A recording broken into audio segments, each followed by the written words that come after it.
Selamat sore, kembali lagi pada podcast YMK.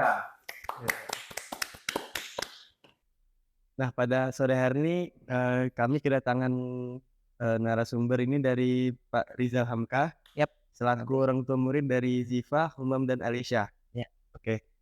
Pak, sebelumnya kami ingin tanya nih, latar belakang Bapak dan kesibukan Bapak sehari-hari. Iya. Sebelumnya saya kenalkan dulu ya, Mas Aldi, Mas Davi, saya Rizal Hamka. Di keseharian kerjaan, ya, usaha ya, pengusaha kecil-kecilan dengan usaha UMKM. Ya juga membersamai kegiatan industri kreatif di Kota Pontianak, Kalimantan Barat tuh keseharian ya seperti itulah. Selebihnya ya jadi bapak rumah tangga. Kamu tahu boleh Pak, kalau ada usahanya mau disebutkan di sini boleh?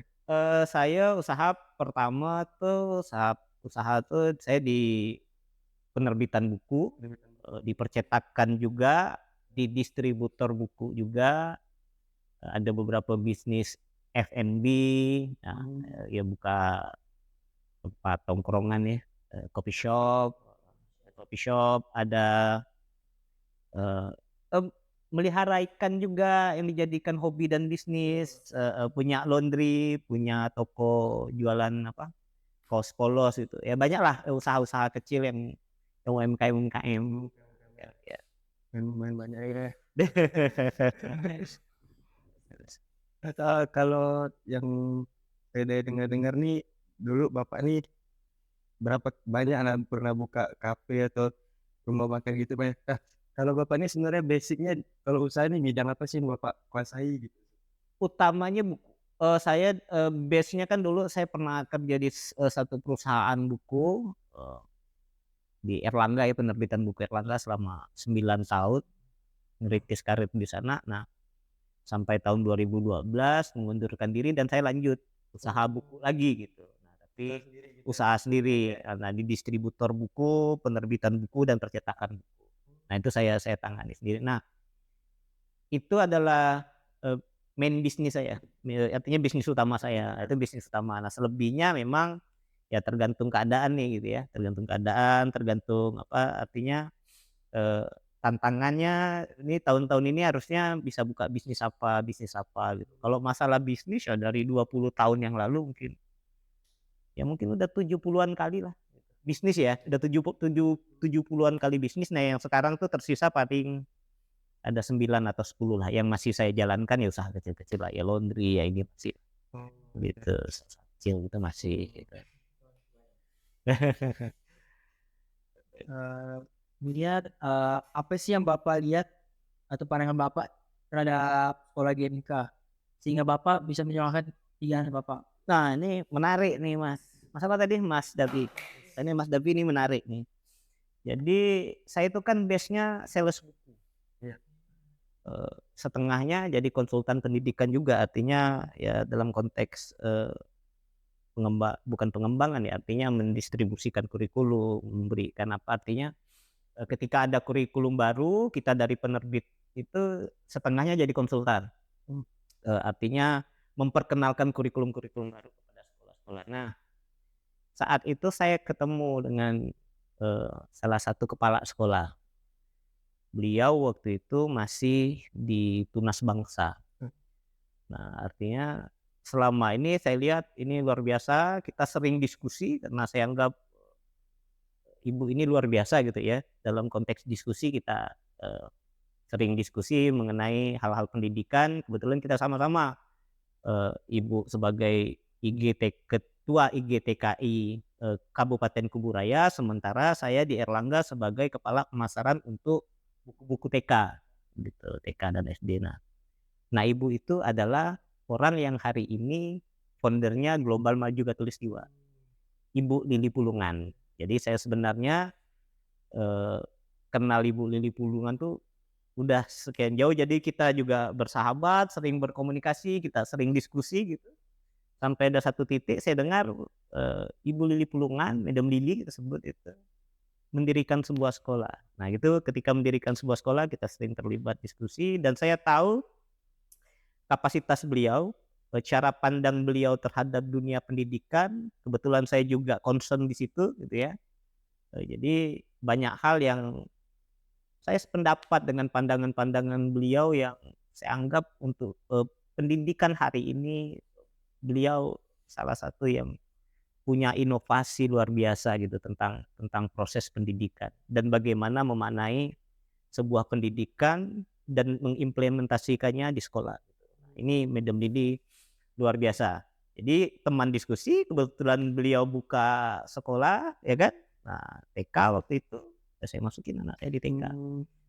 Dan ketika prosesnya luar biasa gitu. Artinya anak saya ya saya secara karakter, secara perkembangan luar biasa gitu. Jadi banyak hal yang positif, terutama anak saya tuh kalau sekolah tuh bahagia, nggak tertekan gitu. Baik dia saat dia TK, kan anak saya 3 di sini, ada Iya. yang hari ini mungkin sudah akan menyelesaikan pendidikannya di sini kelas 6 SD.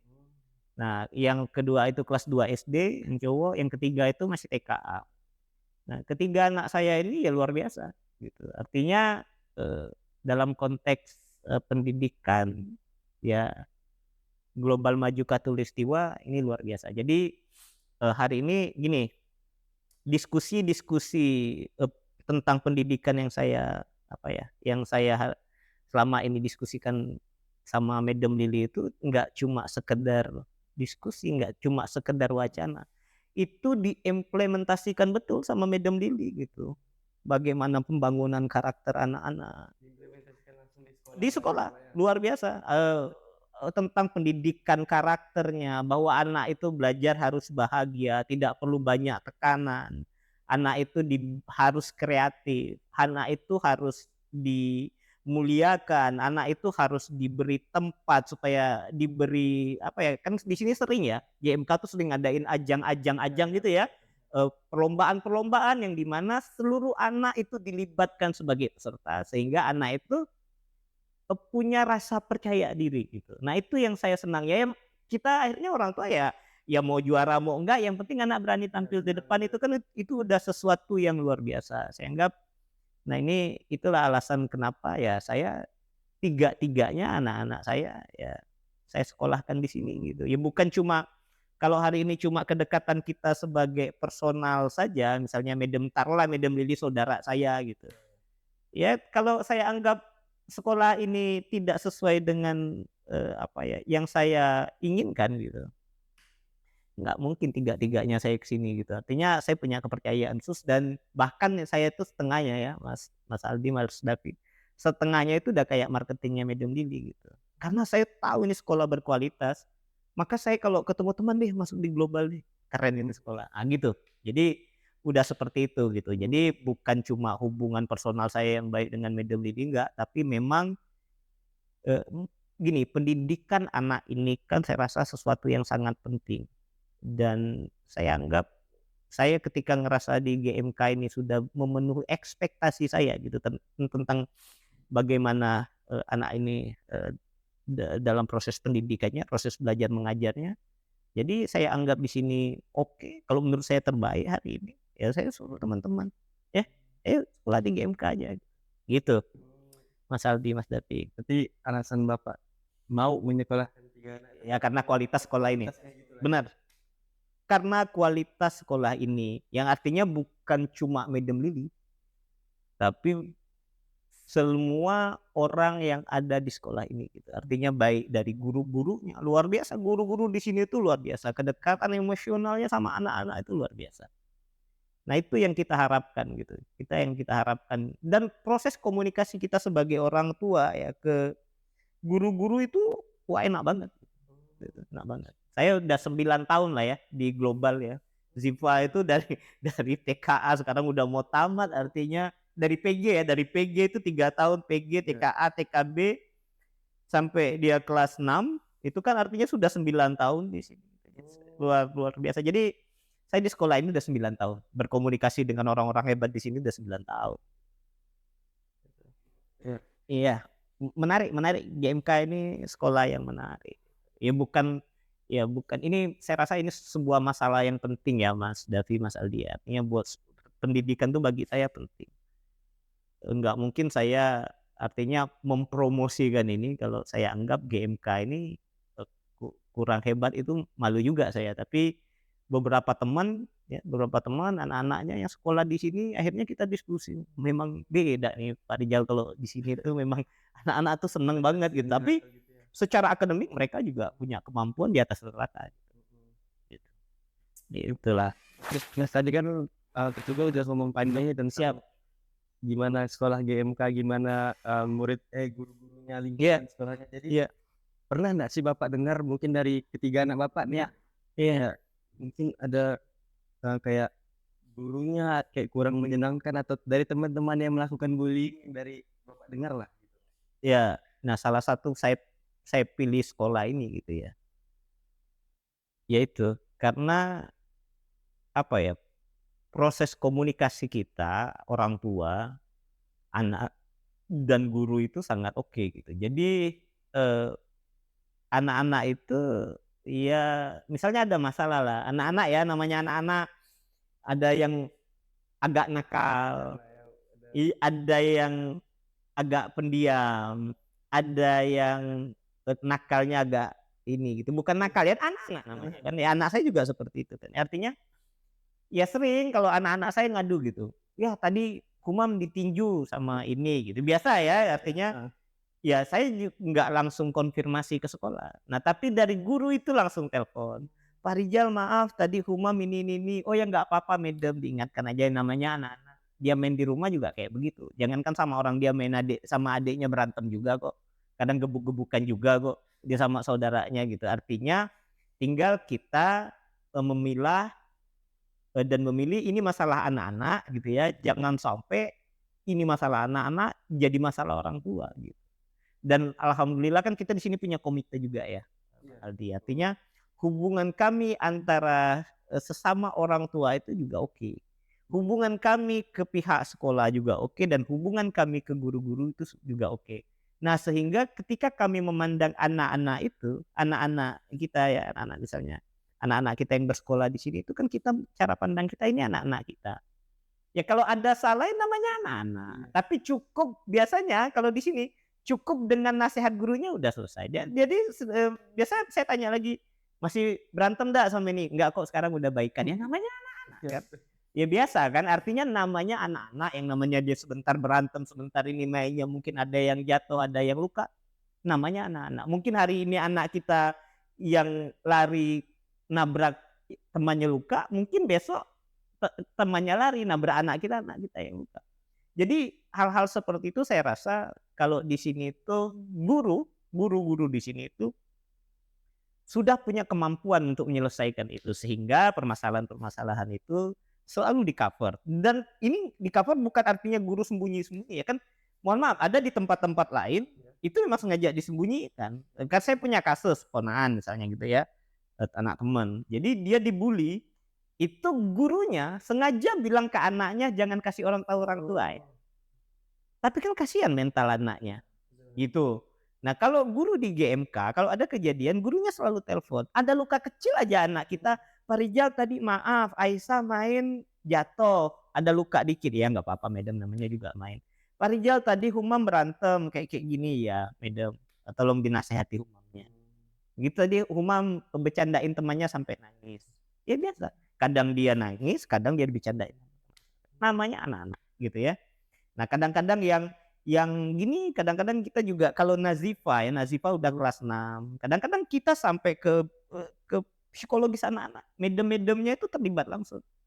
Sering ingatkan Pak ya, anak-anak sekarang yang namanya udah kelas 6, udah mau puber, mungkin dia sudah punya kesenangan yang beda-beda. Ya kita koordinasi, kita konsultasi sama medemnya gitu. Oh ya medem, tolong diingat-ingatin aja. Kami di rumah juga ingat-ingatin. Tolong diarahin aja. Nah medemnya, gurunya gitu ya, dia punya kedekatan sama anak-anak. Mungkin sekitar biasanya sebulan sekali mereka ngumpul di mana gitu ya. Itu jadi pola komunikasi yang terbangun tuh baik antara sekolah dengan orang tua dengan guru, guru dengan siswa, siswa dengan orang tua, itu apa artinya termanajemen dengan baik gitu. Sehingga kalau ada masalah-masalah itu ya kita duduk bersama. Itu yang menariknya dari GMK seperti itu. Gitu. Itu alasan kenapa anak saya di sini, karena ya saya ngerasakan sudah nyaman berkomunikasi kan. Ya kita kalau udah percaya gimana lah gitu kan. Ya sudah.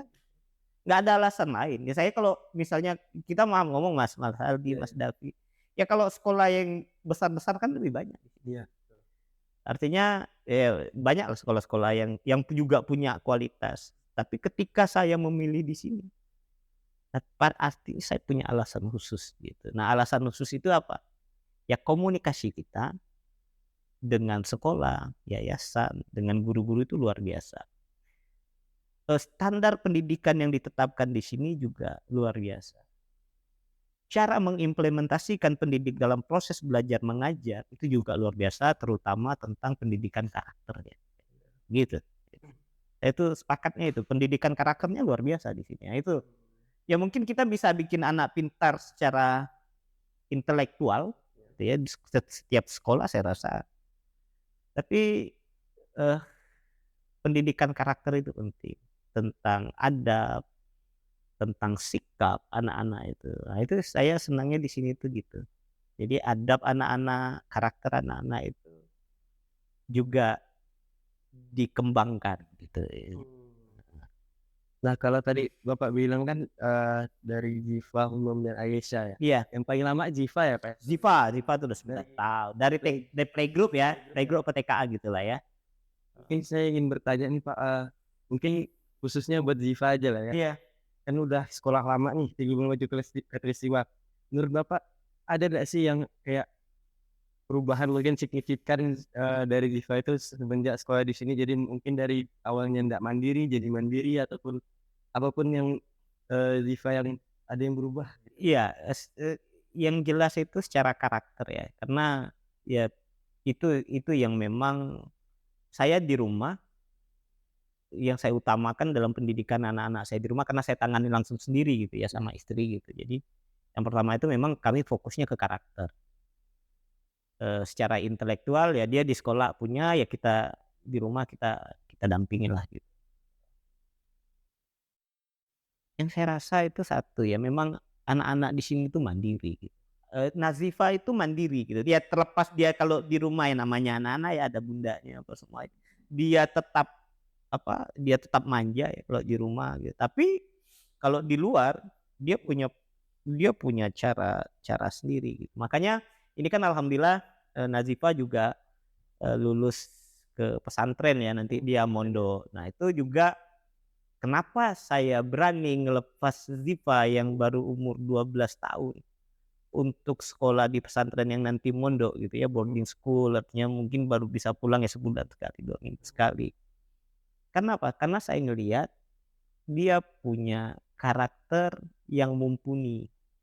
Saya lihat selama proses ya belajar dari kecil ya di sini ya dia juga sudah diajarkan untuk mandiri gitu. Nah, mandiri itu, sikap mandiri yang saya lihat ke Ziva itu yang membuat saya ada keyakinan untuk menyekolahkan anak saya ke mondok di pesantren gitu kan. Kalau anak-anak kadang-kadang kan kalau dia belum mandiri kita ngeri juga kan, umur 12 tahun kan masih belum bisa apa-apa kan. Nah, tapi saya lihat Ziva punya karakter yang itu tentunya terbentuk ya dalam proses pendidikan selama ini, baik di rumah dan di sekolah ini. Jadi kalau di sekolah ini dia nggak diajarkan untuk mandiri gitu, untuk menyelesaikan beberapa persoalan dia sendiri, saya rasa ya kita ngeri-ngeri sedap juga kan nyekolahkan anak-anak seumur 11-12 tahun untuk masuk pesantren kan. Tapi saya yakin lah, artinya ya saya ngeliat dia punya kemampuan, kemandirian terutama. Ya. Tapi saya juga lihat Ziva, saya kan juga sebagai guru musik Iya, di sini, Pak. iya. Ketika misalnya saya ngajar, Iya, terus Ziva belum dapat giliran nih, Iya. masih nunggu sama teman-temannya. iya. Kayak teman-temannya ada yang lari-lari ribut, Iya. bisa kayak mungkin diam gitu. Iya. Lainnya kayak nggak ada Iya. pengen negur temannya. Ini gurunya lagi ngajar. Iya. Ya. Iya. Iya, artinya ada konsep leadership-nya Iya, gitu ya. leadership-nya. Leadership itu yang juga diajarkan sama Madam Lily dari kecil, mereka diajarkan untuk leadership. Artinya gini, ya namanya anak-anak ya, kadang-kadang ada yang nyerapnya cepat. Ini kan tentang karakter juga ya Mas Iya. Aldi ya. Enggak semua anak itu punya karakter leadership, gitu. Nggak semua anak punya karakter mandiri. Nggak akan semua anak. Karena, secara psikologis aja itu kan tipikal manusia tuh ada A, B, C, D gitu ya secara psikologis. Jadi, ya kalau saya lihat ya Diva, ya dia memang punya ini ya, punya apa ya, leadership-nya ada. Dia anak yang paling tua kan. Nazifa kan anak yang paling tua gitu. Dan di rumah juga ya kita ya, hal-hal seperti itu terutama adab gitu ya, kalau ada orang tua apalagi guru sedang ngajar kita jangan seliweran, harus patuh. Bukan berarti kita itu, artinya takut sama guru enggak, cuma kita punya rasa respect atau hormat sama guru. Itu aja mungkin yang saya sering tekankan ke, mereka dan guru-gurunya juga sering tekankan ke mereka ya. Karena ini jadi bahan diskusi kita betul sama guru-gurunya tentang pentingnya, sikap respect, tentang, pentingnya sikap saling support terhadap sesama, teman-temannya saat dalam konteks, apa ya, proses belajar mengajar gitu. Mhm. Gurunya juga sering, Nazifa itu kalau misalnya dia udah selesai, menyelesaikan beberapa pekerjaan gitu ya, jadi nanti selesai dia bantu teman-temannya yang belum. Karena itu bukan kata saya, itu kata guru-gurunya gitu, kata gurunya seperti itu.